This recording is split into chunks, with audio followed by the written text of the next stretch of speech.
Então vamos lá, galera, dando continuidade à nossa empreitada aqui sobre dinâmica climática. Na última aula nós paramos, né, nos tipos de clima presentes no Brasil. Uma coisa que eu chamei a atenção para vocês foi o seguinte: existem classificações, né? Existem classificações aí, nem todos os livros, né, se baseiam na mesma classificação. O que que acontece? Eu preferi apresentar essa classificação porque ela é a mais usual para os concursos públicos, tá? Não é que uma é mais detalhada do que outra, uma é mais complexa do que outra, não foi o critério que eu usei. O critério que eu usei foi mais a funcionalidade, né, para os concursos públicos, para o vestibular, tá bom? E nós falamos sobre, né, os climas no Brasil, e paramos, né, no clima subtropical, né? Então, o que que acontece, gente? Lembre-se que a linha do Equador, a linha corta simbolicamente alguns estados, né? O extremo sul do Mato Grosso do Sul, São Paulo, né, e Paraná, e pegando, né, a parte subtropical, toda a extensão ali dos estados de Santa Catarina e Rio Grande do Sul, tá bom? Vocês vão ver que algumas classificações, né, você vai apresentar o clima subtropical úmido, aí você pergunta, por que essa umidade? Né? Pela presença, pela forte presença da massa polar atlântica, que mesmo nos meses frios, onde você tem uma queda de temperatura e, consequentemente, né, a tendência de redução das precipitações por uma menor evaporação, então uma menor presença de vapor d'água na atmosfera, mas vocês vão lembrar da influência, né, das massas de ar sobre a questão climática. E no inverno, a massa polar, né, atlântica, ela chega com força e nessa porção territorial, ela ainda, né, está muito, muito viva em termos de suas características, que ela é fria e ela é úmida, né? Fria por ser uma massa polar, úmida por ser uma massa oceânica, tá legal? Vocês vão perceber que algumas provas, né, vão apresentar o clima subtropical de altitude, né? O clima subtropical é mais conhecido aqui na nossa região. Por quê? Se a gente for analisar esse clima no mundo, ele vai ser chamado de um dos climas temperados, né? Reparem que a gente está falando aí da relação dos climas temperados. Outros autores, por exemplo, já gostam de falar que é um clima de transição, né, entre o tropical e o temperado, porque, embora seja um clima presente, né, já na porção de latitude média, né, entre os trópicos e os círculos polares, no nosso caso aqui, o Círculo Polar Antártico, mas ele ainda, né, está muito próximo, ou seja, uma latitude próxima aos trópicos, tá bom? Então, é um clima bem característico. A própria influência da massa polar já dá uma própria característica para vocês. Então, na maioria dos vestibulares, vai apresentar para vocês clima no Brasil subtropical. Algumas nomenclaturas, né, de variações, tropical úmido, né, algumas porções ali de alguns estados subtropical úmido de altitude, pegando as regiões de serras, onde você junta a questão da latitude, você junta a continentalidade, junta a questão do relevo, a questão da vegetação, né, a altimetria, tudo isso leva à presença de geadas, né, a presença de temperaturas muito frias, tá legal? Temperaturas muito baixas, que inclusive é um atrativo turístico, né, para essas regiões, tá legal? Então, alguns autores fazem essa variação aí, subtropical úmido, subtropical de altitude, legal? Agora vamos falar um pouquinho sobre os climas no mundo, tá? O que que acontece? Quando a gente fala do clima temperado, a gente precisa entender que nós temos bastante, né, variação dos climas que acontecem nas médias latitudes. Lembre-se de todos os fatores climáticos que nós estudamos, tá? É... Então, a gente vai perceber que essas variações de clima temperado, né, de média latitude, apresentam diferenças bem significativas, tá? Mas, de novo, né, levando em consideração o critério concurso público, critério vestibular, a gente vai classificar, né, né, os climas temperados, né, em continental, oceânico e mediterrâneo. Então, o clima temperado continental, o clima temperado oceânico, né, e o clima mediterrâneo, né? Oceânico ou marítimo, tá? A nomenclatura aí pode ser encontrada nessas duas variações, legal? Eu queria que vocês lembrassem, quando a gente fala de continental e oceânico, da influência da maritimidade e da continentalidade na questão climática. Tudo bem? Então vocês já devem estar percebendo o seguinte, né? Aqui no clima continental, a influência, né, da maritimidade ela é nula ou é muito baixa, tá? Então, a influência dos mares e oceanos ela não é muito significativa. Com isso, o que nós temos aí? Nós temos maior amplitude térmica, né? Com isso, nós temos estações mais, né, mais intensas, então invernos mais frios, verões mais quentes. Quando a gente compara ao clima, né, oceânico. Lembre-se que na porção continental a gente também pode ter a influência, né, do relevo, da altitude, né, e não somente o afastamento do litoral. Já o clima, né, temperado oceânico, ele tem forte influência, né, da maritimidade. Com isso, nós temos estações mais amenas, né, invernos mais amenos, verões mais amenos, certo? Nós temos uma certa amenidade aí, uma amenização nas estações mais extremas, tá bom? Essa é a grande característica aí. Gente, já o clima tropical mediterrâneo, obviamente que o nome tem a ver com o mar Mediterrâneo, então vocês já devem estar imaginando, né, o local de ocorrência. Ah, Rômulo, eu sei, né, porções do sul da Europa, porções do norte da África, tá certo? Tá, mas não é só isso, tá legal? O clima mediterrâneo, ele vai se desenvolver justamente nessas porções, tá? Em porções do sul, em porções do sul europeu, do norte africano, não em toda a extensão, né? Dessas duas faixas, tá? Que são banhadas pelo Mediterrâneo. Mas eu queria chamar a atenção para dois pontos muito fortes, muito presentes. Podem ser pegadinhas de prova. Pessoal que vai fazer medicina particular também, fiquem atentos, tá bom? Pessoal que vai fazer alguma prova um pouco mais robusta, vai fazer uma questão discursiva, tá? O clima mediterrâneo pode ser apresentado como fator de dificuldade. Geralmente ele não é muito trabalhado, não é muito estudado, e eu queria chamar a atenção para dois pontos. Primeiro, ele não é restrito geograficamente a essa porção que eu citei. Nós temos, né, essas características climáticas, que daqui a pouco eu vou chamar a atenção para vocês, em porções, por exemplo, né, da Austrália, em porções dos Estados Unidos, né, em porções, por exemplo, do estado da Califórnia, no Chile, tá legal? Né? São apresentadas essas variações, certo? Então, o clima mediterrâneo não é exclusividade de porções banhadas pelo mar Mediterrâneo. Ponto, tá?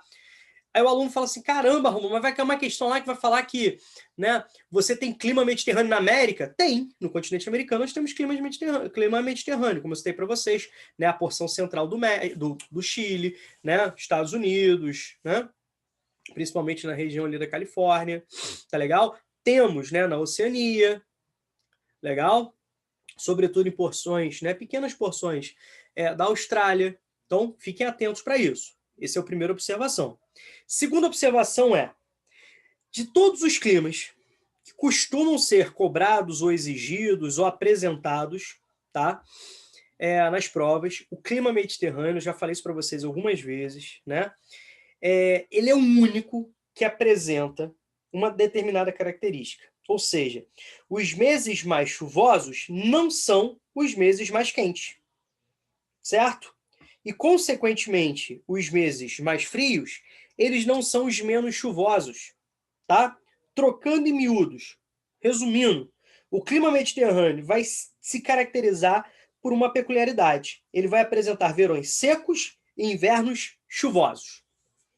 Tudo bem? Verões secos e invernos chuvosos. Alguma dúvida sobre isso? Tranquilo? Então, quando a gente fala do clima desértico, algumas situações pode apresentar para vocês nomenclatura árido. Clima desértico ou árido é a mesma coisa, tá?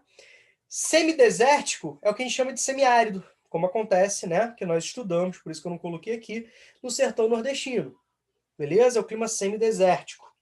Quando a gente fala de deserto, eu não quero que você pense, né, literalmente na questão da temperatura, mas sim na pluviometria. Então a gente vai perceber que os climas desertos, eles apresentam pluviometria inferior a 250 milímetros ao ano. Lembre-se que eu falei para vocês que lá no clima, né,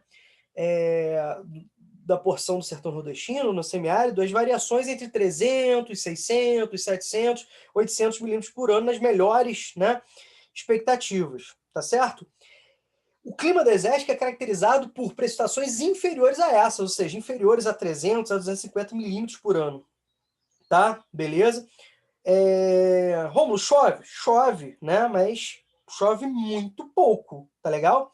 E, consequentemente, nós temos influência no solo, influência na fauna, na flora, né? Nós temos as vegetações de estepe, tá legal? Beleza?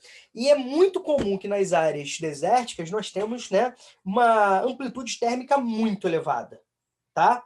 Certo?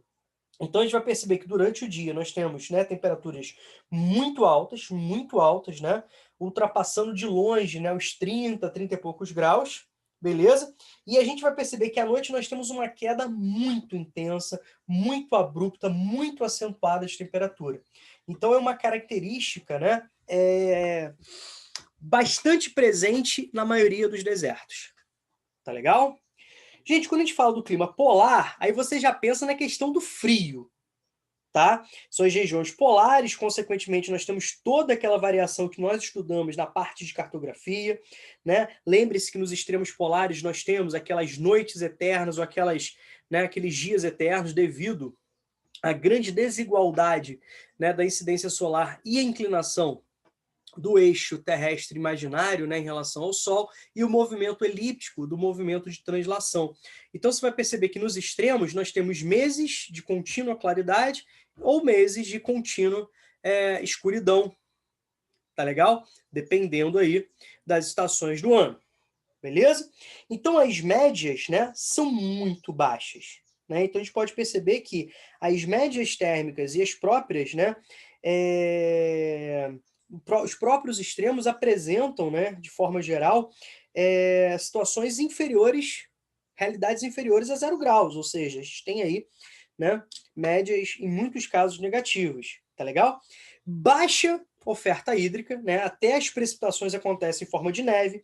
Aí eu até chamei a atenção para vocês, né, que temos duas situações, né? A vegetação é adaptada a essa baixa oferta hídrica. Então, nós temos a lógica do xeromorfismo, que é uma adaptação à baixa oferta hídrica. Não confunda xeromorfismo com temperatura, porque você sempre vai tentar criar na sua cabeça aquela relação do semiárido nordestino, que é quente devido à baixa latitude, né?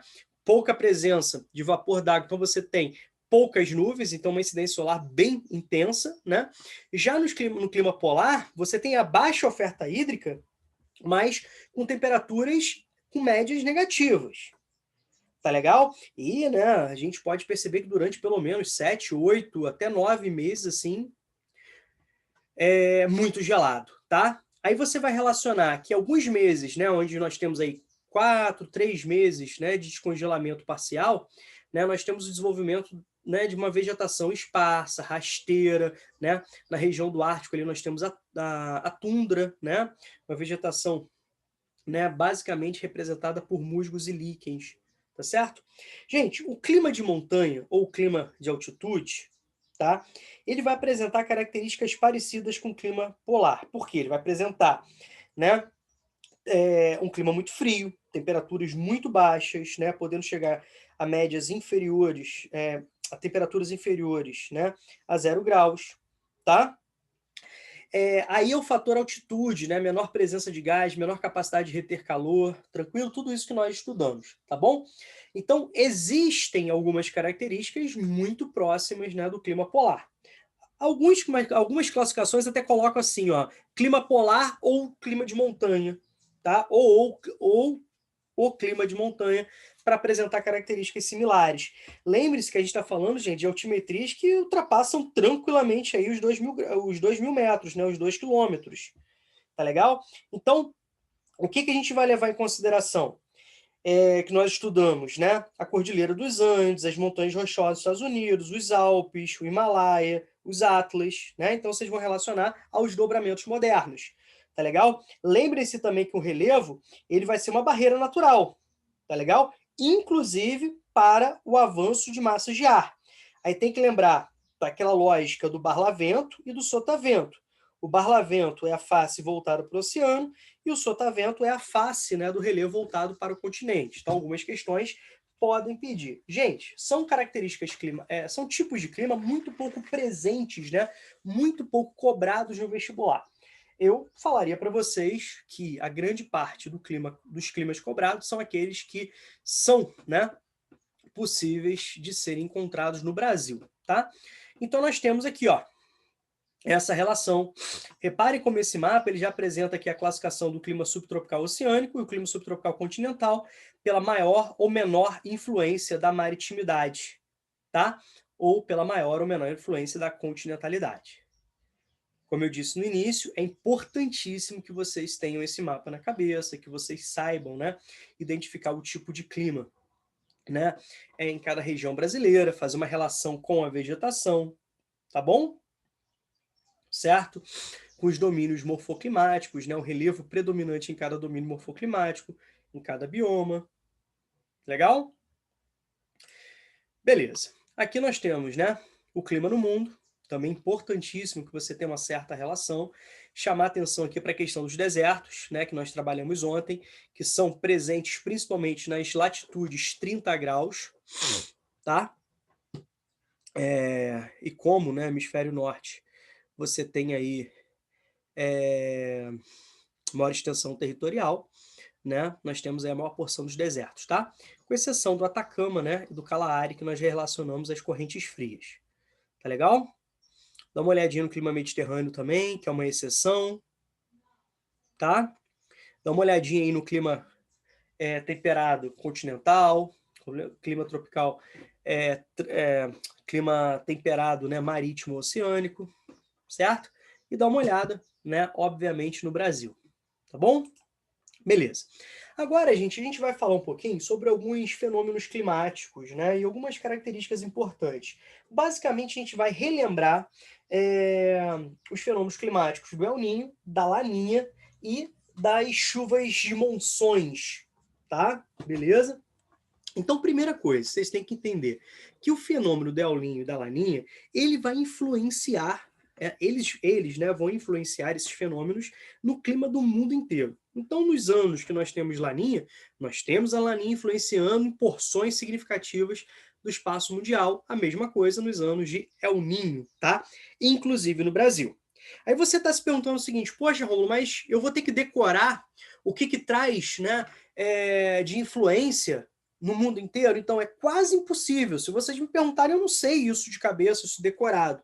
Então é importante a gente sempre fixar no Brasil, tá? A gente sempre fixar no Brasil. É o que a gente tem que ter essa clareza, isso é importantíssimo, né?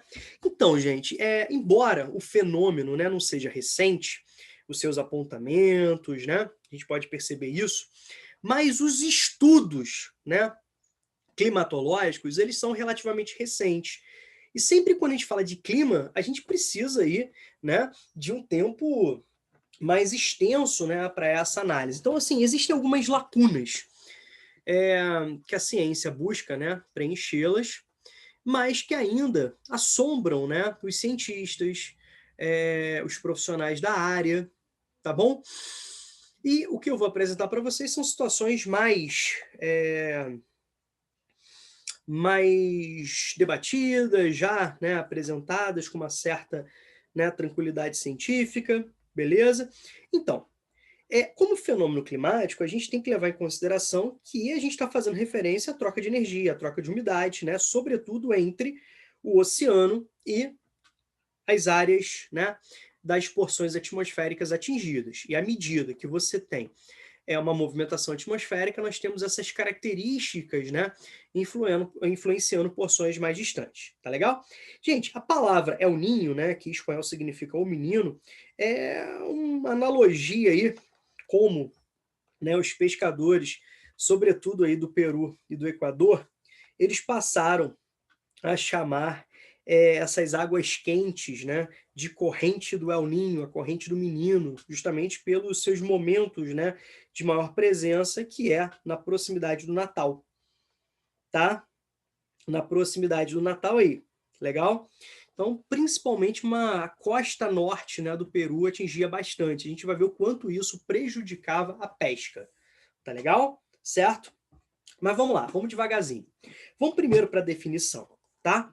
Quando a gente fala de El Niño, é um fenômeno climático caracterizado pelo aquecimento anômalo, ou seja, anormal, das águas do Pacífico Sul. Tudo bem? Beleza? Então, do Pacífico aí equatorial. Certo? Beleza? Já a Laninha é uma caracterização de uma anomalia, né, baseada no esfriamento, né, anormal das águas do Pacífico Sul, do Pacífico Equatorial. Tá legal? Beleza? Então vocês devem estar imaginando, poxa, então, já que são características diferentes, o El Niño é o aquecimento, a Laninha é o esfriamento, eles trazem consequências distintas para o mundo. Nem sempre, certo? Nem sempre os efeitos são opostos, os efeitos são contrários. Tá legal? Beleza? Vamos lá. Vamos entender como isso acontece. Como eu disse para vocês, existem algumas lacunas, alguns questionamentos, né? Mas a maioria dos cientistas relaciona esses fenômenos a maior e menor intensidade, né, das correntes atmosféricas, sobretudo, né, que acontece ali, como nós vimos ontem na célula de Hadley, né, relacionada à questão dos ventos alísios. Tá legal? Então, quando você tem uma intensidade maior dos ventos, consequentemente, nós temos maior movimentação de um volume, né, superficial do oceano. Então, isso diminui o aquecimento e, ao mesmo tempo, dessas porções, né, oceânicas superficiais, isso favorece o fenômeno da ressurgência, tá? Ou seja, porções oceânicas mais profundas, mais frias, né, conseguem atingir camadas mais superficiais, certo? Diminuindo a temperatura, né? E trazendo, inclusive, né, matéria orgânica, fitoplânctons, que vai favorecer a questão da pesca. Então, gerando um esfriamento anormal dessas águas, caracterizando a laninha. Já quando esses ventos, né, eles diminuem a sua intensidade, eles movimentam pouco volume. Então você tem uma água ali um pouco estacionada, né, com grande aquecimento. Lembre-se que a gente está falando de uma área, né, de baixa latitude, certo? E além de você ter um grande aquecimento ali, né, você vai dificultar ou até mesmo, né, anular o fenômeno da ressurgência. Por isso é sacaneado nos pescadores. Por quê? Se você tem uma ressurgência muito, né, fraquinha, ou você não tem o fenômeno da ressurgência, né, da forma que ele deveria, isso não vai trazer muita oferta de alimentos para os peixes e, consequentemente, né, vai, né, isso vai espantar os peixes, não vai atrair, melhor dizendo, os peixes, prejudicando significativamente a atividade pesqueira.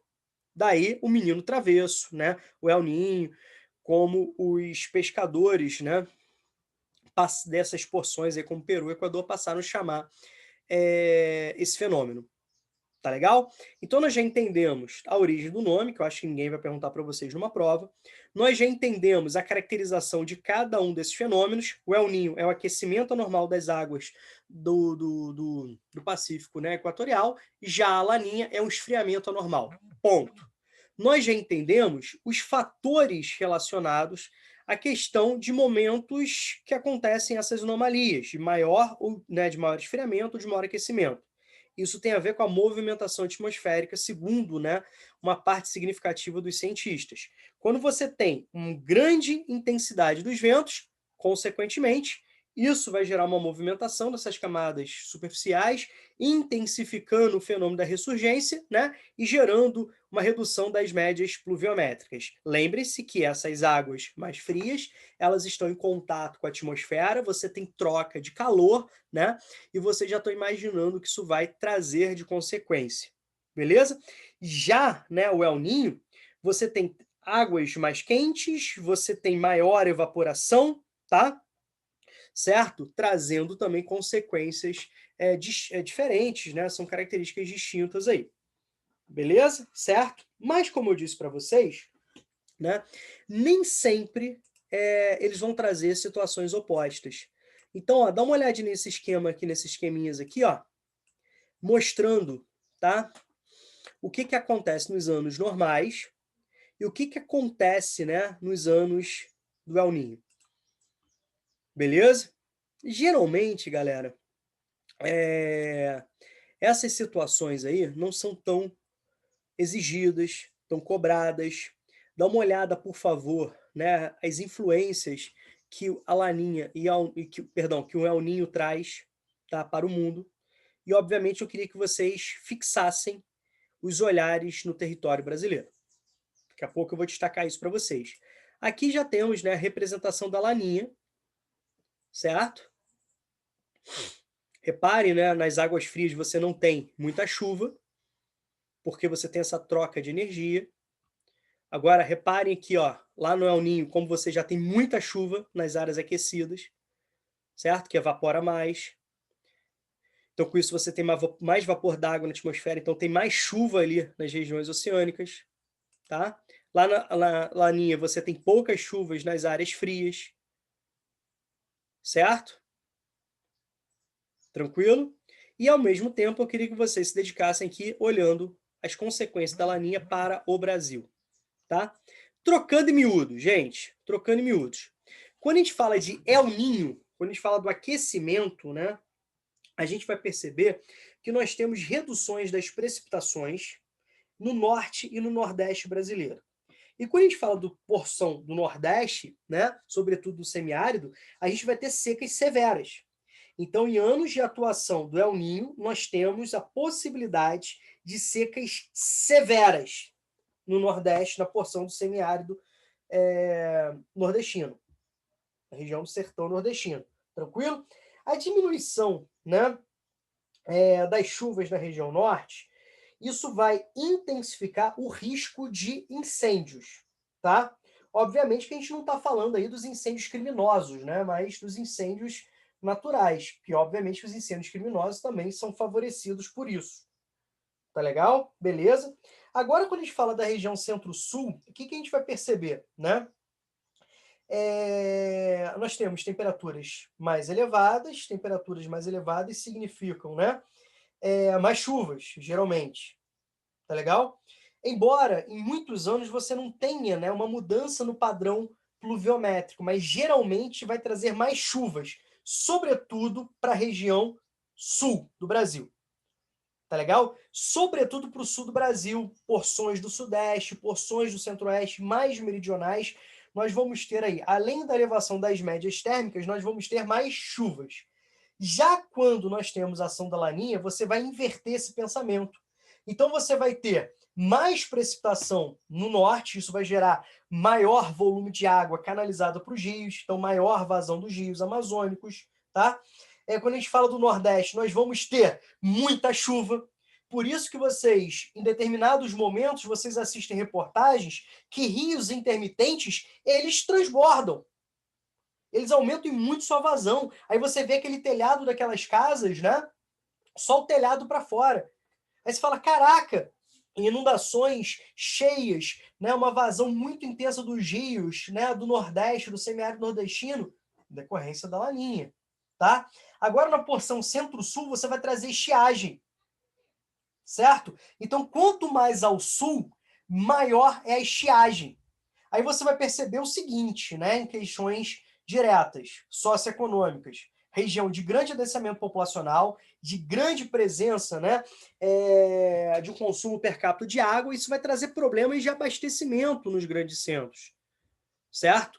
E, obviamente, os bairros mais pobres, a população mais pobre, é a que sofre mais. Então, é comum você ter questões fazendo relação com as questões socioeconômicas, ou seja, como essas consequências, né, interferem também ou interagem, né, com as questões socioeconômicas, agravando ainda mais algumas situações. Tá legal? Gente, quando a gente fala monções, é uma palavra em árabe que significa, né, cheias, tá certo? A gente pode fazer essa tradução mais forte aí, inundações, né? Beleza? Então, eles são... O clima monçônico, né? Ele é um clima tropical, mas ele é muito intensificado, sobretudo, não exclusividade, né, da região asiática, da porção asiática, que a gente vai citar, mas ele é muito mais presente na porções do sul e do sudeste asiático, tá legal? Esse clima vai ser caracterizado por uma gangorra de centros de pressão que acontece entre os meses de verão e os meses de inverno. Então vamos lá, vamos pegar aqui esse esquema e a gente vai jogar conhecimentos que nós tivemos ontem na aula. Lembre-se que a gente está falando aqui de uma realidade geográfica muito interessante. Nós temos uma intensa área continental, sobretudo na porção sul, e aqui nós não temos um equilíbrio em massa continental prevalecendo porções oceânicas do Oceano Índico. Tá legal? Então nós temos uma grande massa continental e uma grande massa, né, oceânica. Tá legal? Em termos de hemisfério norte e hemisfério sul. Durante o verão, nós temos um intenso aquecimento continental, gerando uma área de baixíssima pressão, correntes ascendentes, tá?